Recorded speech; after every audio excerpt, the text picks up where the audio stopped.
kreatif, pokoknya anak Bu matematika, kayaknya seperti itu.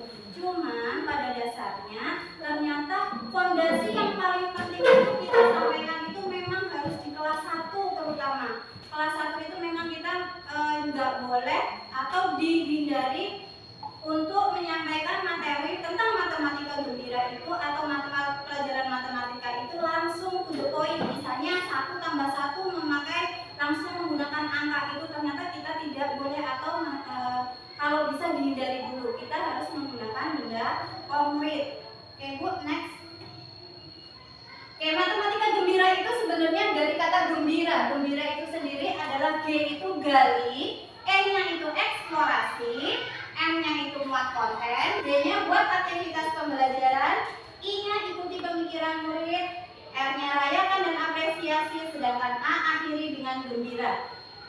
Kok bisa kita harus seperti ini menerapkan untuk matematika? Ya, ternyata G, gembira, G sendiri itu gali. Ternyata ketika kita menyampaikan materi kepada anak tentang penjumlahan, itu kita harus menggali dulu kemauan anak atau pemahaman anak. Gali dulu apa inginnya anak, terus mengeksplor anak. Itu kita memang benar-benar harus mengikuti dunia anak. Dia maunya nggak mau di dalam kelas, ya kita jangan di kelas.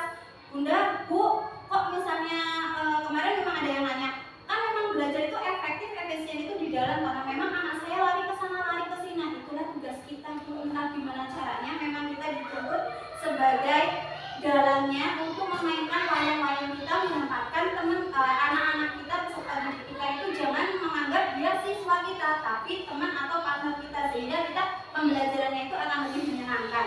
Oke, untuk selanjutnya itu muat konten. Muat konten itu apa materi yang kita sampaikan nanti, apa yang kita mau kita sampaikan ke anak, misalnya tentang kembali lagi ke penjumlahan. Kebetulan saya mengambil di sini tema tentang penjumlahan dengan bermain.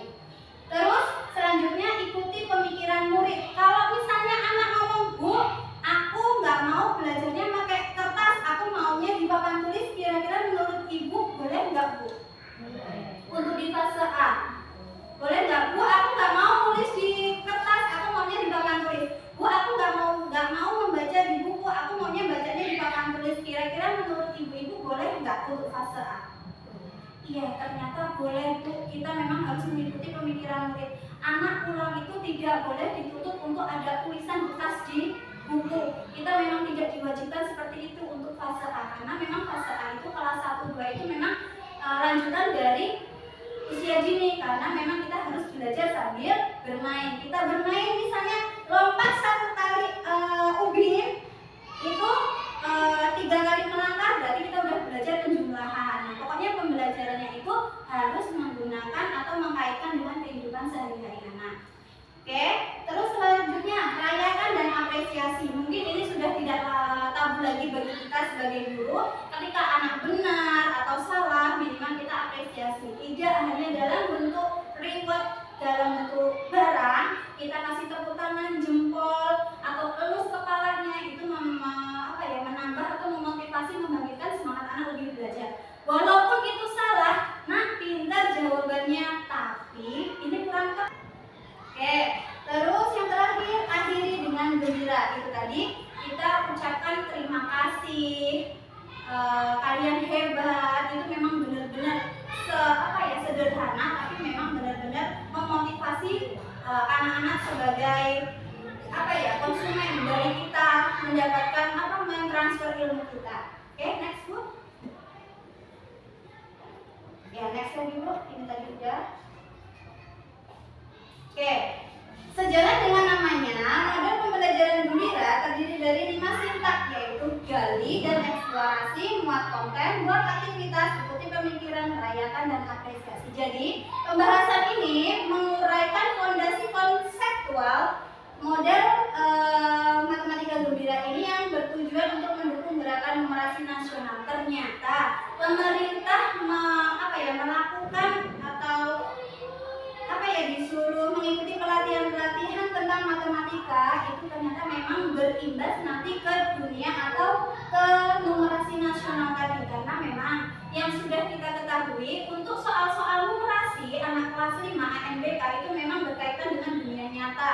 Sedangkan kita itu masih apa ya, langsung to the point, langsung ke angka, ke rumus gitu. Ternyata memang numerasi itu berkaitan dengan dunia nyata. Oke, next.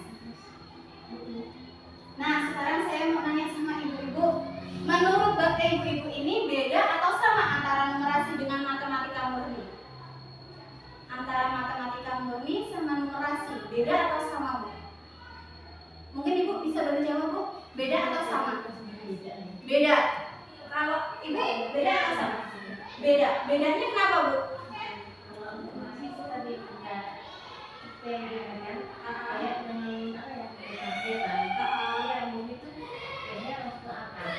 Oke, Bu, next coba kita lihat. Oke, numerasi itu bersifat lebih aplikatif ternyata, Bu, dan dikaitkan dengan kehidupan nyata. Oke, sedangkan matematika murni itu lebih ke rumus, konsep, dan pengertiannya. Iya, benar yang Ibu sampaikan, kalau numerasi sama matematika murni itu memang jauh berbeda. Sedangkan kita ini dituntut, iya, matematika, iya, kita belajar rumus, iya. Cuma nanti mengimbas ke numerasinya juga, yaitu bersifat lebih aplikatif, yaitu mengkaitkan dengan kehidupan sehari-hari. Oke, Bu, next. Oke, di sini ada tepuk gembira, Bu. Oke, coba kita tepuk gembira biasa aja. Tepuk gembira, gali dan eksplorasi muat konten, buat aktivitas pembelajaran, perikuti pemikiran murid, rayakan dan akhiri matematika gembira, gembira, yeay! Coba Bu bisa ikuti, Bu? Oke, coba ya, Bu ya. Tepuk gembira, gali dan eksplorasi muat konten, buat aktivitas pembelajaran, ikuti panggilan murid, rayakan dan akhiri matematika gembira, gembira, yeay! Next, Bu. Oke, ini materi yang saya ambil, Bu.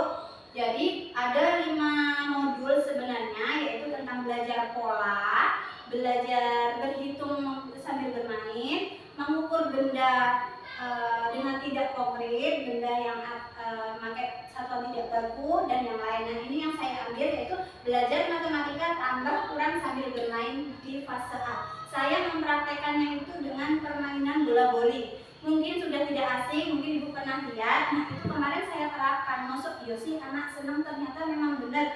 Saya belajar permainan bola voli saat itu pembelajaran kurang-kurangan ya, Bu ya. Awalnya saya menggunakan 4 dikurang 2 dilipat. Ketika dilipat, namanya anak, Bu, dilipat terus ngeluarinnya kapan? Bingung saya jawabnya, Bu. Nah, 5 dibuang 2. Kenapa harus dibuang? Karena memang bahasa anak itu memang apa ya, kita harus mengikuti pemikiran murid, kita harus menjawab, dan itu tidak akan putus karena memang anak nanya terus. Nah, terus saya berpikir bagaimana saya menemukan metode atau cara pembelajaran materi pengurangan itu menggunakan permainan. Ada yang menggunakan congklak, Ibu tahu congklak? Dakon gitu ya. Terus main stick. Nah, terus saya pingin di sini kan ada botol bekas kosong, saya menggunakan bowling gitu. Oke, Bu, coba next, Bu. Oke, next lagi, Bu. Nah, untuk mengaitkan materi dengan kehidupan sehari-hari pada anak, khususnya penjumlahan dan pengurangan, mungkin Ibu ada ide gitu, Bu? Apa gitu, nanti biar saya kompres ke materi saya gitu.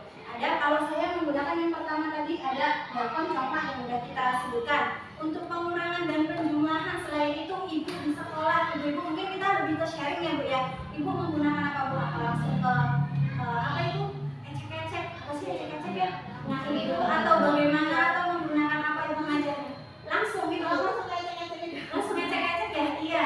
Mungkin ada untuk mengaitkan ke pembelajaran apa ya, kehidupan anak sehari-hari, enggak ya, Bu ya? Belum ya? Karena kadang-kadang susah loh, Pak. Susah. Karena kan kalau kayak ini kan berarti masukan ya, nanti kita harus menyediakan alatnya. Iya. Oke. Nah, ternyata memang kita di fase A itu, Bu, memang disuruh untuk bukan disuruh, lebih ke kreatif. Kalau kita kemarin saya sempat sama teman-teman itu sempat nanya, kalau kita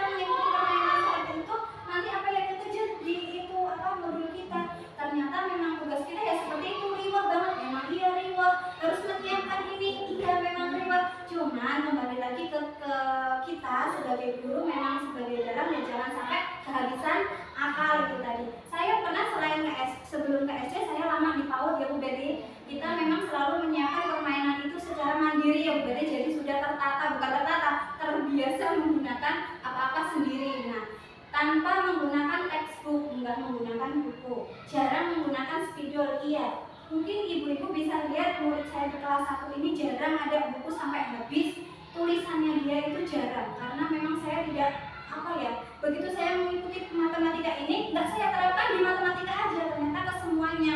Kita cara bacanya, penggunaan huruf, kan kalau di buku modul kita itu kayaknya rapi ya dia susunannya, kita pengennya mah seperti itu. Iya, pemerintah iya susunannya memang seperti itu, cuman kembali lagi ke kita, masa iya kita pengen sih begitu keluar kita mendapatkan calon-calon generasi yang memang enggak hanya textbook, kita bisa berbaur atau explore lebih bereksplor lagi gitu. Oke. Selain itu apa lagi Bu kira-kira, walaupun belum melakukan lah yang bisa dilakukan untuk permainan dikaitkan dengan pembelajaran pengurangan dan penjumlahan. Misalnya apa? Oke. Misalnya kasih dulu bundanya, misalnya ini ada buku tiga biji kita susun, terus di sebelah kanannya ada 2 buku, kemudian baru kita masuk ke angka. Oke, bisa juga Bu ya, kita langsung menggunakan benda konkret.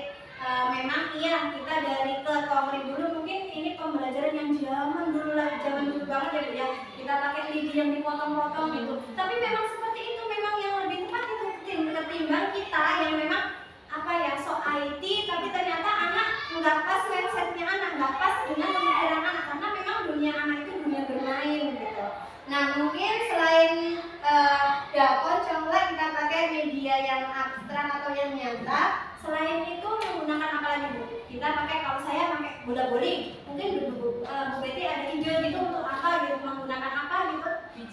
Biji salah, benda konkret ya, karena memang yang ada di sekitar kita repot-repot, nggak usah repot-repot, kita pakai pensil atau pulpen yang ada atau spidol aja.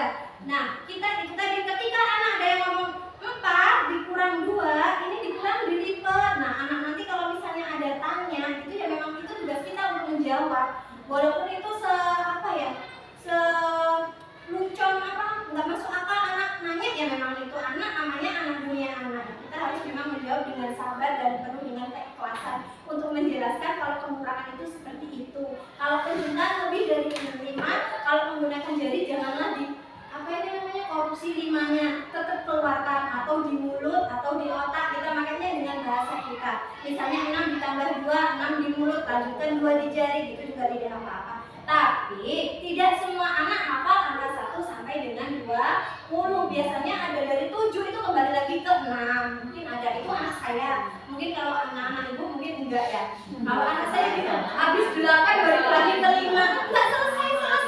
Oh sama ya Bu ya. Kita di sini sifatnya sharing ya Bu ya, untuk lebih ke yang sebagai pemateri itu kata Kak Dalmanji, bukan saya hanya penyambung lidah menyampaikan matematika gembira itu apa.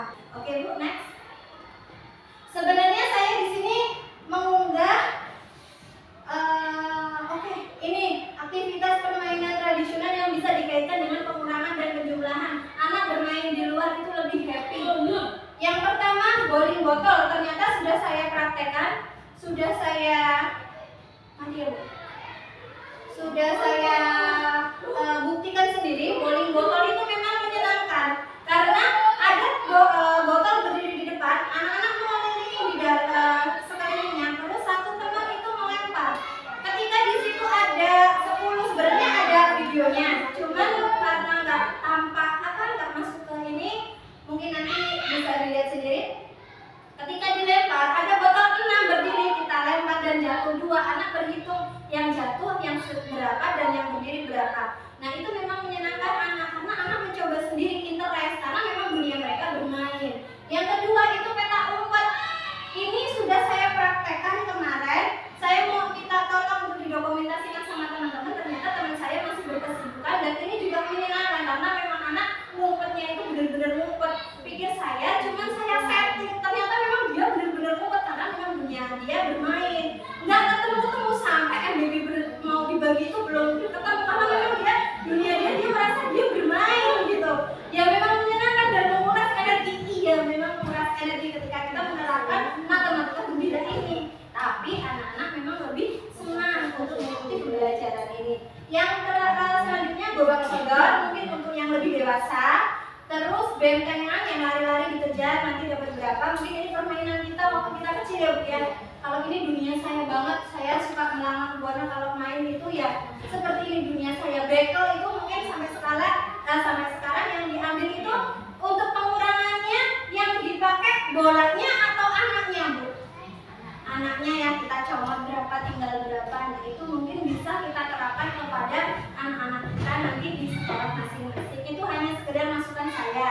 Kalau ibu lebih menyenang atau lebih enak simple pakai ecek-ecek ya itu kembali lagi ke kita. Saya hanya menyampaikan saja seperti ini. Ternyata kita mengajarkan kepada anak kita khususnya di fase A, terutama di kelas 1 gitu. Oke Bu, next. Oke, tujuan permainan itu sendiri yang pertama menghitung hasil penjumlahan dan pengurangan sederhana. Yang kedua, melatih konsentrasi atau ingatan melalui permainan. Jelas, otomatis.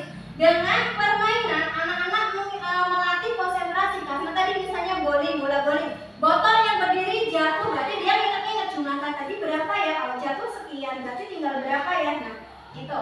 Terus yang ketiga, berinteraksi sesama dengan temannya. Otomatis yang lain merespon. Jatuhnya berapa Nak? Sekian. Berarti tinggal berapa Nak? Sekian. Berarti seperti itu. Ini permainan yang saya praktekkan. Agak burung-burung gimana tapi tadi hasilnya sebenarnya di laptop itu terang Bu. Hasilnya seperti ini. Saya menerapkan pembelajaran atau permainan bola bowling tadi. Nah, bola ini sebenarnya botol Bu, tapi transparan ya, nggak kelihatan. Itulah sekarang. Nah, itu botol kosong yang saya isi air sedikit biar tidak mudah jatuh, dan itu saya mempraktekkan itu video yang saya tag itu saya sendiri karena memang mencoba anak-anak di situ memang interest banget tertarik. Oh ternyata seperti ini, nah gitu. Nah dia melempar dan menulis hasilnya apa yang berarti antara satu anak dengan anak yang lain itu akan mendapatkan hasil yang berbeda. Di situ kita harus menggali potensi atau daya pikir anak nyampe mana sih, mudah enggak sih. Nah ternyata memang alhamdulillah dengan cara ini saya berhasil saat pengurangan. Next Bu.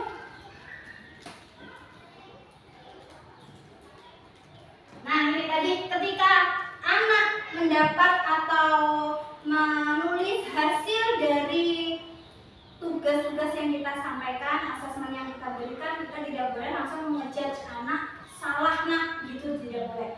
Cukup katakan pinter sekali. Pokoknya kunci dulu dia, baru kita yang lebih tepat itu seperti